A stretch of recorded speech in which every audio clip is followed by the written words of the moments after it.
Like I recently got to sit down with MrBeast and I learned a ton from him. It was freaking awesome. Oh, that's awesome. And I feel bad for him because he's like even worse than me. Like, everyone's expecting his so much. His hedonic tolerance is above everyone else. Yeah. I'll give you examples. Like he needed some lightsabers for video. Yep.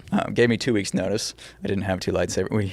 We whipped these lightsabers together. We take them down to North Carolina. He's doing this like $100,000 scavenger hunt thing to like Amazing Race style video. Okay. Yeah. We use our lightsabers for part of the video. It's great. Yada yada. Lightsabers aren't even cool enough for MrBeast. I thought like maybe he'd like capitalize that in the thumbnail or something. No, for his style of content. And then what's worse, he hasn't posted the video.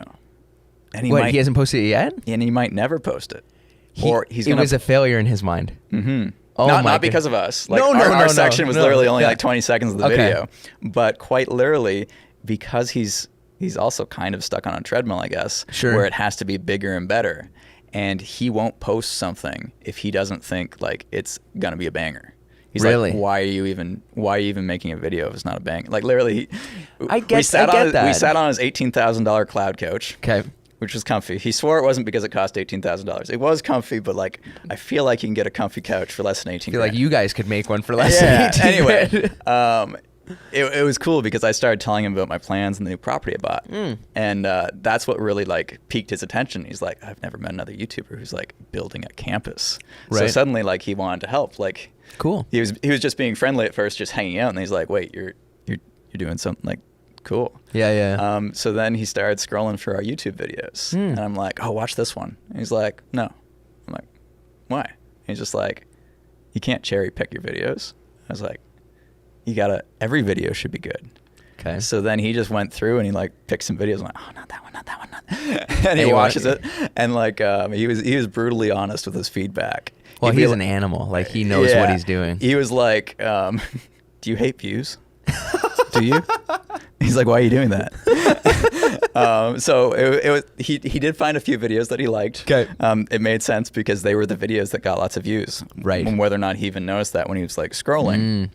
And what he'd do is he's just like, he'd watch one of our videos, and like if the intro was too drawn out, like 10 seconds, 15 seconds in, he's like, you lost me. And he just closed the video, and then he opened another one.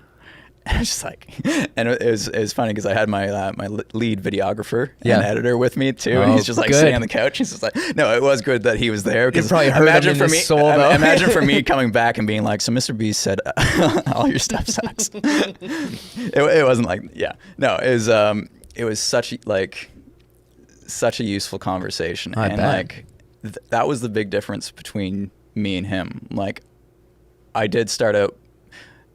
I think he's been doing YouTube almost as long. Like he's only 23. Crazy. Great. Or maybe he turned 24.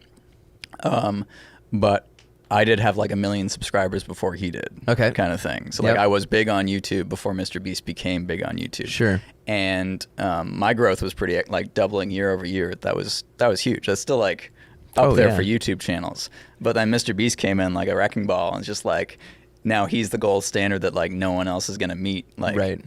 For who knows how long.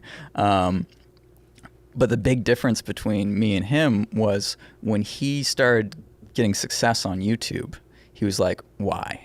And he focused really hard on the video, on viewer retention, how to make it more engaging, all this kind of stuff. When I started growing on YouTube, I'm an engineer. I'm just like, I got more money. I'm going to make bigger projects. I'm going to make better projects. Right. And I thought that kind of worked for me. Like I still doubled the channel year over year, but I never really focused on like, but wait, how do I make a better video to get more views? Right. And that was a big thing I noticed as we grew, because it's just like, I think even when we had like 2 or 4 million subscribers, our average views sat around 1 million views a video. And then we got to 10 million subscribers. We got the diamond play button, and our average was still only 1 million views a video. And that's twofold. That's A, subscribers don't mean anything anymore. Yeah. And B, okay, we're not making better videos. Right. Even though we have more subscribers and more money, we're not making better videos. Right. So it kind of like, it gave me a good perspective, like, oh, I kind of messed up a little bit. So this year we've changed our strategy, because over the past 2 years our views have kind of like they've really plateaued and sometimes dipped. We've had a few videos that have only gotten a couple 100,000 views, and that's like a gut punch. You're just like, what did I do? Like, should I delete it? Like, yeah, kind of thing. So our new strategy this year is trying to focus on like bigger, like banger videos. Basically, like MrBeast says, like, if you don't think it's going to be a banger, don't post it. Right. I haven't thrown away any videos yet. Good. Not that brave. Yeah. But to put in perspective for like MrBeast's videos, like the video I was in, the estimated production cost was like $500,000 or something. And he's not going to post it. And he's not going to post. He might post it to one of his sub channels. Like he's got a MrBeast 2 channel, which has like 20 million subscribers. It's got 2 videos on that channel. But he doesn't want to hurt his channel in the algorithm's eyes. I see. And it's crazy that we're like, yeah, you're ultimately making good videos, but you're trying to appease the algorithm. The AI. Not necessarily your audience, but the algorithm. So, now we're only going to be posting when a video is ready. Yep. And we're starting with roughly like 4 to 6 weeks between videos. Okay. And not having a strict schedule versus before when it was like every week. And right. It was just like, it wasn't it was what videos could we make, not what videos should we make. And the thing was, even those videos that I guess I feel weren't that good because they weren't getting good views, still took like 4 weeks of effort. It's like, back then we were like literally juggling 5 or 6 projects at a time every day to be able to maintain, okay, in 4 weeks this video's coming out and then this video's coming out. And it was always like a rush to the finish line, like editing the night before the video comes out, and that's just stressful. So that was my biggest takeaway. Like, I didn't know who MrBeast was until he was on Rogan, and I'm just not a YouTube guy. Like, I don't subscribe to many channels. Like, I'll watch YouTube, I'll watch everything on YouTube, but I would never follow YouTubers. And it's funny you have this whole segment here on this, because that was my biggest takeaway from his interview with Rogan. Is the idea is so important. Be patient. Yep. The algorithm's not every week.